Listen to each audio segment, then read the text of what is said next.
आज का सबसे बड़ा सवाल यही है, आखिर दिल्ली में सीएम और एलजी के बीच चल रहे विवाद को कौन बढ़ा रहा है और क्यों। इसी पर बहस करने के लिए बीजेपी से विजेंद्र फुल्का हैं, आम आदमी पार्टी से बीजेपी से विजेंद्र गुप्ता, आम आदमी पार्टी से एचएस फुल्का, कांग्रेस से किरण वालिया और यहां एसके शर्मा, संविधान विशेषज्ञ। सर एचएस फुल्का साहब, सवाल मेरा आपसे एक बार फिर से है। सर ये सारा का सारा विवाद आप ही ने शुरू किया था। 8 मई को सीएम केजरीवाल बोले कोई भी फाइल हो, चाहे वो दिल्ली सरकार के अंडर वो आता हो या ना आता हो, चाहे लैंड हो, पुलिस हो, सर्विसेज हो, जो आपका अधिकार क्षेत्र है ही नहीं, वो फाइलें भी मेरे ऑफिस के थ्रू जानी चाहिए। ये झगड़ा आप ही का बढ़ाया हुआ है और इसीलिए आपके ऊपर आरोप ये लग रहे हैं कि आप जानबूझ के गवर्नेंस से ध्यान हटा रहे हैं। सीएम केजरीवाल खुद मान चुके कि 5 साल में हो सकता है कि हम आधे ही वादे पूरे कर पाए, तो आपको रियलाइज हो गया है कि अब सरकार चलाना आसान काम नहीं है और इसीलिए आप ध्यान भटका रहे हैं। विवाद आप ही ने शुरू किया है। ये फुल्का साहब, जैसे दो बातें, पहले तो मैं छोटा सा जो शर्मा जी ने जो कहा था ना कि ये 1990 जो रूल है ट्रांजैक्शन ऑफ बिजनेस रूल, और इसके तहत ट्रांसफर की और पोस्टिंग की पावर सारी एलजी के पास है। ये वो रूल हैं, इसमें एलजी के भी बाइंडिंग है, सीएम के भी ऊपर भी बाइंडिंग है। शर्मा जी मुझे वो रूल दिखा दे एक भी जिसमें ये पावर एलजी को दी गई है। सिर्फ 3 सब्जेक्ट को छोड़ के, इसमें धारा 23 और धारा 45 को छोड़ के बाकी सभी पावर सीएम के पास है। अब मैं आपको बताऊं, मैं इसका जवाब दे दूं। और इन रूल्स में कहा है बाकी जितने भी सब्जेक्ट हैं उसमें सीएम जो और मिनिस्टर फैसला लेंगे और फैसला लेके सेक्रेटरी उनको लागू करेगा और उसकी इंफॉर्मेशन एलजी को भेजेंगे। हाँ, और सिर्फ इंफॉर्मेशन भेजनी है, एलजी से पहले परमिशन लेनी। अच्छा, एसके शर्मा जी कुछ बता रहे हैं, आप किस बात पे जवाब दे रहे हैं, वो जवाब सुन लीजिए। नहीं, जवाब सुन लीजिए। फुल्का साहब एक अर्ज कर रहा हूं, आप मेरे बुजुर्ग हैं। मैं संविधान का आर्टिकल 309, 310 और 311 ये सेंट्रल गवर्नमेंट एम्प्लॉइज के सेवा शर्तें और रिक्रूटमेंट कंडीशंस को गवर्न करता है। वो जितनी सेंट्रली एडमिनिस्ट्रेड एरियाज की वो हैं, यूनियन टेरिटरीज हैं, उनके सारे एम्प्लॉइज भी इसी से गवर्न होते हैं, इसलिए वो गवर्न करता है। वो जितनी सेंट्रली एडमिनिस्ट्रेड एरियाज की वो हैं, यूनियन टेरिटरीज हैं, उनके सारे एम्प्लॉइज भी इसी से गवर्न होते हैं, इसलिए वो 1, 2 और 18 जो 3 विषय हैं उनके साथ ये विषय नहीं जोड़ा गया। भाई ये तो है ही केंद्र के पास। ये टोटल एम्प्लॉइज वाला जो मामला है, ये टोटल उन प्रावधानों की वजह से केंद्र सरकार। फुल्का साहब, ये बात मैं माफ करना, मैं शर्मा जी से ये बात सहमत नहीं हूं जो उन्होंने सिर्फ 3 सब्जेक्ट छोड़े हैं। और ये स्टेट सब्जेक्ट है जो लिस्ट 2 में है सबसे, और ये सारे का सारा अधिकार असेंबली को दिया है। दिल्ली स्टेट नहीं है। और ये रूल्स में, और इसको दिल्ली हाई कोर्ट में, एक मिनट, दिल्ली हाई कोर्ट ने इसको इंटरप्रेट किया है और दिल्ली हाई कोर्ट ने 98 की जजमेंट में, शर्मा जी जरा पढ़ दीजिए, 1998 की चैनलों पे सुना कहा चुके हैं है ये सिर्फ रिजर्व सब्जेक्ट 3 सब्जेक्ट को छोड़ के बाकी सारे अधिकार ये काउंसिल ऑफ मिनिस्टर के पास हैं और एलजी की पावर वही है जो किसी और स्टेट के गवर्नर। अच्छा ठीक है, पहले के चारों चीफ मिनिस्टर के ऐसे ही अपॉइंटमेंट करते थे। पहले के जो 4 चीफ मिनिस्टर दिल्ली में रह गए वो ऐसे ही अपॉइंटमेंट करते थे। अगर पहले के 4 चीफ मिनिस्टर ना, ये तो पहले के 4 चीफ मिनिस्टर से बिना पूछे चीफ सेक्रेटरी अपॉइंट होते थे। ये शर्मा जी ये बातें करते हैं। पूछा तो गया आपसे, आपने दो नाम लॉ क्या है, आपसे पूछा गया कानून क्या है, आपने कानून आपको कानून दिल्ली हाई कोर्ट की जजमेंट देखिए, ये जजमेंट को आप शर्मा जी पहले आप अच्छा ठीक है सर, एक काम करते हैं फुल्का साहब, बात हुई तो आप चीफ मिनिस्टर। अच्छा फुल्का साहब, माफ करना, आप इतने बड़े एक्सपर्ट हो। फुल्का साहब ठीक है, कानूनी दावपेच के लिए अभी आपको और मौके मिलेंगे। सर मेरा सवाल वहीं का वहीं है। 8 मई को आप ही ने यह विवाद शुरू किया था अरविंद केजरीवाल ने, जब उन्होंने बोला कि जो 3 मुद्दे दिल्ली सरकार के अंदर नहीं आते उनकी फाइलें भी मेरे पास आप भेजिए। विवाद आप ही ने शुरू किया, इसीलिए आपके ऊपर आरोप लग रहा है कि आप जानबूझ के ये विवाद खड़ा कर रहे हैं। मैं बताता हूं, देखो लोकतंत्र में जो जनता है वो अपने इलेक्टेड रिप्रेजेंटेटिव के थ्रू बोलती है।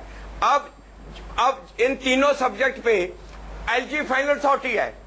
क्या मुख्यमंत्री अपनी सलाह भी नहीं दे सकता? फाइनल फैसला तो एलजी का होना है मुख्यमंत्री ने कहा जरा मैं भी एलजी को बता दूं, उनको सलाह दे दूं। नहीं, मुख्यमंत्री ने अफसरों को बोला कि आप मुझे फाइलें भेजिए, एलजी को नहीं बोला जाके। अफसरों को बोला फाइल, अफसरों को बोला कि पहले मुझे भेजिए, फाइल मेरे थ्रू भेजिए ताकि मुख्यमंत्री अपनी सलाह दे सके।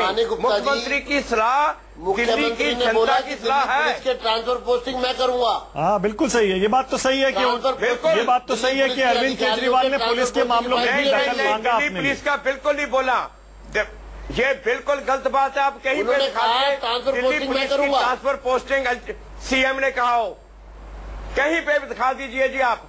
ये उन्होंने कहा फाइल मेरे पास क्यों नहीं आई? ट्रांसफर पोस्टिंग मैं करूंगा, मुझे क्यों नहीं दिखाई गई? बिल्कुल नहीं कहा। ये उन्होंने कहा ये फाइल मुझे क्यों नहीं दिखाई गई? ये चीफ अरे उन्होंने ये कहा फाइल मुझे, हम ये फाइल एलजी को मेरे थ्रू भेजिए। क्या मुख्यमंत्री सलाह नहीं दे सकते? अरे मुख्यमंत्री इलेक्टेड रिप्रेजेंटेटिव है। मुख्यमंत्री का दिल्ली की जनता का जो सुझाव है वो मुख्यमंत्री का सुझाव है। क्या वो एलजी नॉमिनेटेड है? एलजी नॉमिनेटेड, एलजी इलेक्टेड नहीं। अच्छा ठीक है सर, ये बताइए विजेंद्र गुप्ता जी, ठीक है एलजी को जो कह भी नहीं सकते, ठीक है फाइनल फैसला तो आपका किरण जी है। एक सेकंड में आ रहा हूँ किरण जी। विजेंद्र गुप्ता जी आपसे मेरा सवाल है। विजेंद्र गुप्ता जी विजेंद्र गुप्ता जी, आप ही क्यों नहीं थोड़ा सा पीछे हट जाते? आप कह रहे थे कि अपनी नाकामी छिपाने के लिए ये सब कर रहे हैं, ये खुद ही एक्सपोज हो रहे हैं, तो एक्सपोज होने दीजिए। आप भी ऐसा लग रहा है होम मिनिस्ट्री के अंडर आते हैं एलजी, सब जानते हैं। आप थोड़ा सा पीछे हट जाइए, उनको एक्सपोज होने दीजिए। क्यों नहीं होने देते हैं? आप भी तो इस झगड़े को बढ़ा रहे हैं। देखिए उपराज्यपाल का अपना प्रेरोगेटिव है, अपनी एक एंटिटी है। ये मैं आपको स्पष्ट कर दूं, दिल्ली का उपराज्यपाल एक संवैधानिक व्यवस्था है, कॉन्स्टिट्यूशनल अरेंजमेंट है, और जो वो फैसले लेते हैं अपने विवेक से लेते हैं। अगर आप ये कहते हैं कि उनके फैसले जो है वो ड्राइव्ड हैं, तो मुझे लगता है ये आरोप भी अनकॉन्स्टिट्यूशनल है, ये शायद एक ऑफेंस है। अरे सर क्या बात कर रहे हैं? अब आप हमें चेतावनी मत दीजिए। क्या बात कर रहे हैं सर विजेंद्र गुप्ता जी? विजेंद्र गुप्ता जी, मैं आपको चेतावनी दे रहा, आपको चेतावनी तो अरविंद केजरीवाल देते हैं। हाँ, हम नहीं देते आपको चेतावनी। अच्छा, हम तो आपके सामने स्थिति स्पष्ट कर रहे हैं। अरे सर देश में जितने भी गवर्नर हैं, जितने भी एलजी हैं, वो कहाँ से चलते हैं, कैसे चलते हैं, तो पूरा देश जानता है। अब ये मत कहिए कि एलजी इंडिपेंडेंट है और वो किसी से बिना पूछे सब कुछ करते हैं। अगर आप संवैधानिक संस्थाओं पर, अगर आप राष्ट्रपति पर भी आरोप लगा सकते हैं फिर तो नहीं आप हिंदुस्तान की जुडिशरी पर भी आरोप लगाइए। क्या बात कर रहे हैं? क्या बात कर रहे हैं विजेंद्र गुप्ता जी? नहीं फिर आप तो बहुत इरिस्पॉन्सिबल स्टेटमेंट दे रहे हैं। अरे इरिस्पॉन्सिबल क्या है इसमें? आपकी सरकार आती है, सारे गवर्नर का आप ट्रांसफर कर देते हैं। आप बोल रहे हैं कि गवर्नर इंडिपेंडेंट होते हैं। आप गवर्नर के बारे में बात कर रहे हैं। अरे क्या विजेंद्र गुप्ता जी, आप बड़ी जल्दी भूल गए। आपकी बहुत छोटी मेमोरी है, याददाश्त बहुत छोटी है आपकी। किसी एक गवर्नर को आपने नहीं छोड़ा। आप मजाक समझ रहे हैं? ये आरोप इसीलिए लग रहे हैं विजेंद्र गुप्ता जी कि आपने सारे राज्यपाल बदल दिए, आपने एलजी नजीब जंग को नहीं बदला, इसीलिए तो ये आरोप लग रहे हैं कि वो आपके इशारों पे काम कर रहे हैं। देखिए आपकी जानकारी के लिए जितने राज्यपाल अपनी टर्म खत्म हुई है सब गए हैं। एक भी राज्यपाल आप बताइए जिसको मिडवे हटाया गया। अरे छोड़ दीजिए अब देखिए आप क्या बात कर रहे हैं? क्या बात कर रहे हैं आप? छोड़िए क्यों, आप नाम बताइए ना। क्या बात कर रहे हैं आप? नाम बताइए। कमला बेनीवाल को क्या किया आपने? नाम बताइए। अरे मैं बता रहा हूँ कमला बेनीवाल का क्या किया आपको मालूम है? कहाँ उनको ट्रांसफर किया आपने? मामला मालूम है आपको? अरे सर मामला सुप्रीम कोर्ट तक चला गया था विजेंद्र गुप्ता जी। ये मामला कितने राज्यपालों को होम सेक्रेटरी ने फोन करके बोला कि आप छोड़ दीजिए। अरे विजेंद्र गुप्ता जी कहाँ ले जा रहे हैं बहस को आप? एक उपराज्यपाल आप बताइए, ये बहस का मुद्दा ही नहीं था आज। नहीं ये था मुद्दा, लेकिन एक भी राज्यपाल देश में, बिल्कुल एक भी राज्यपाल देश में ऐसा बताइए जिनकी टर्म खत्म ना हुई हो और उनको हटाया गया। अरे आपने हटाया नहीं किसी को, आपने उनको पद छोड़ने के लिए मजबूर कर दिया। कहाँ नॉर्थ ईस्ट के स्टेट्स में आपने उनका ट्रांसफर कर दिया मिजोरम में। अरे छोड़िए किरण वालिया जी, तो फिर ये किरण वालिया जी सुनिए, किरण वालिया जी हमारा तीसरा सवाल ये था, क्या राज्यपालों का मोहरे के तौर पर इस्तेमाल बंद नहीं होना चाहिए? किरण वालिया जी, मुझे इतने शोर में आपकी बात नहीं समझ में आ रही है। राज्यपालों को जिस तरह से गृह मंत्रालय से गोस्वामी जी के उस समय जो गृह सचिव थे उनके टेलीफोन्स गए हैं, मगर मैं ये मुद्दा किसी और दिन रख लीजिएगा। महत्वपूर्ण बात यह है कि इस समय आम आदमी पार्टी जनता की आंखों में धूल झोंक रही है। आप उनके शासन की शैली को जरा वो 49 दिन की सरकार पे ले जाइए, जब उन्होंने लोकपाल बिल के नाम पर कि सब लोग भ्रष्टाचार जारी रखना चाहते हैं, मैं भ्रष्टाचार के खिलाफ कानून ला रहा हूँ। वो कानून गैर संवैधानिक था, वो गृह मंत्रालय के अप्रूवल और लेफ्टिनेंट गवर्नर के अप्रूवल से ही आ सकता था, मगर उसकी असंवैधानिकता से सबकी नजर हटाकर अपने पूरा एक राजनीतिक मुद्दा बनाया। तो उसी रवैये को ये आगे जारी रख रहे हैं। उस बारे में मैं ये कहना चाहूंगी कि जनता के सम्मुख, जनता नहीं जानती 239 इत्यादि क्या है। महत्वपूर्ण बात यह है कि दिल्ली जिस तरह से पौंडीचेरी को एक विधानसभा दी गई, पर सीमित शक्तियों के जरिए जो चीज होनी चाहिए और जो है उसकी सीमा रेखा को एक तरह से मिटाया जा रहा है। हम भी चाहते हैं कि दिल्ली की जनता की आकांक्षाओं का पूरी तरह से उनको क्रियान्वित करना और अपनी जवाबदेही जनता के प्रति दिल्ली सरकार की, एक निर्वाचित सरकार की, उसको शक्तियां उसकी वही होनी चाहिए जो अन्य राज्यों की होती है। जो एक राजधानी है उसको एक अलग स्वरूप थोड़ा सा दिया जा सकता है, मगर ये इस तरह से प्रेजेंट किया जा रहा है कि सिर्फ केजरीवाल सरकार आज जनता की आकांक्षाओं को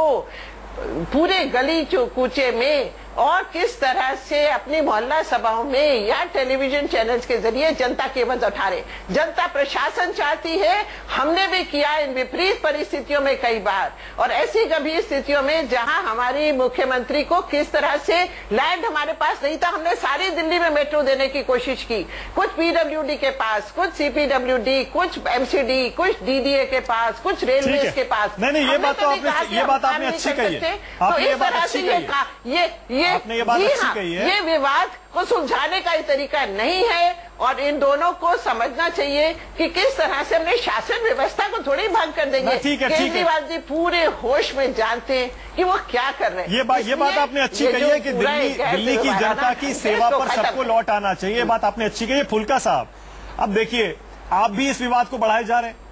जिस अफसर ने एलजी साहब का आदेश माना, उसका दफ्तर बंद कर दिया, आज वो बेचारे छुट्टी पे चले गए।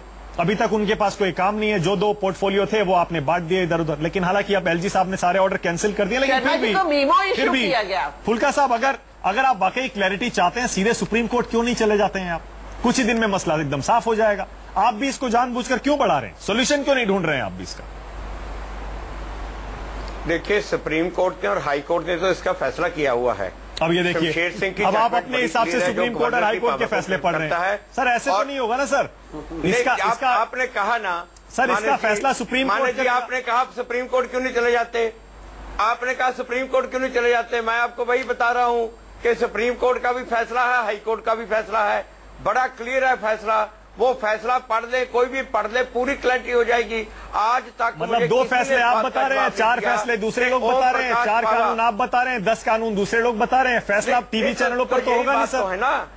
फैसला मीडिया में तो होगा नहीं। आज तक या मोदी जी को चिट्ठी लिखने से नहीं होगा। मैं वही कहता हूँ ना जी, जब हाई कोर्ट की जजमेंट ओम प्रकाश पावा के केस में बड़ा साफ कहती है कि लेफ्टिनेंट गवर्नर की पावर वही है जो एक स्टेट के गवर्नर की पावर है, रिजर्व सब्जेक्ट को छोड़ के। आप भी इस मसले को सुलझाना नहीं चाहते हैं। साफ है कि आम आदमी पार्टी की सरकार भी इसे सुलझाना नहीं चाहती है। नहीं, ऐसी बात नहीं है। हम तो सुलझाना चाहते हैं, क्यों नहीं सुलझाना चाहते हैं?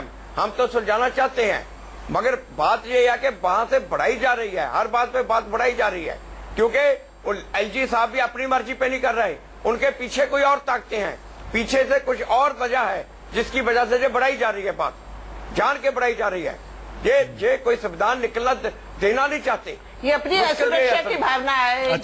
अच्छा ठीक है। एक और तरीका है इसमें, जो एसके शर्मा साहब बता रहे थे। एक और तरीका है, अभी फिलहाल राष्ट्रपति के पास ये मामला पड़ा हुआ है शर्मा जी। राष्ट्रपति जी अब क्या दोनों पक्षों को कुछ बता सकते हैं? क्या करेंगे राष्ट्रपति जी? क्या लगता है, क्या विकल्प है उनके सामने? देखिए, जो उपराज्यपाल का फैसला नहीं मान रहे हैं या उनकी अथॉरिटी नहीं मान रहे हैं, जो राष्ट्रपति जी के एजेंट हैं, तो ये क्या गारंटी है कि वो राष्ट्रपति जी की फैसला मान लेंगे? इसलिए राष्ट्रपति जी, मेरे विचार से, मेरी अपनी छोटी सी सोच है कि ये फैसला ऐसे नहीं देंगे। वो सुप्रीम कोर्ट की राय लेंगे, 143 में रेफरेंस करेंगे, या करना चाहिए, मेरा अपना अंदेशा है, पता नहीं हो या ना हो, वो उनका ओपिनियन ले लेंगे, ताकि ओपिनियन जो भी जाए दोनों पक्षों को, वो फाइनल ओपिनियन जाए। और उस पर वो, क्योंकि उनका ओपिनियन फाइनल और बाइंडिंग है, इसलिए वो ओपिनियन देने से पहले शायद सुप्रीम कोर्ट को रेफर करें। होना भी यही चाहिए। इस मामले में जल्दी से जल्दी साफ तौर पर सब कुछ एकदम स्पष्ट हो जाना चाहिए कि किसके क्या अधिकार है, ताकि दिल्ली की जनता के लिए लोग काम करना दोबारा से शुरू कर दें और ये मोदी जी को चिट्ठी लिखना या सारे फैसले रद्द करने या अधिकारियों को काम न देना, अधिकारियों का छुट्टी मांगना, इस तरह की ये सब चीजें बंद हो जाए। बहुत बहुत शुक्रिया फिलहाल आज के सबसे बड़ा सवाल में शामिल होने के लिए एचएस फुल्का, विजेंद्र गुप्ता, किरण वालिया, एसके शर्मा, बहुत बहुत शुक्रिया स्टूडियो में आने के लिए। छोटा सा ब्रेक के बाद यह है इंडिया।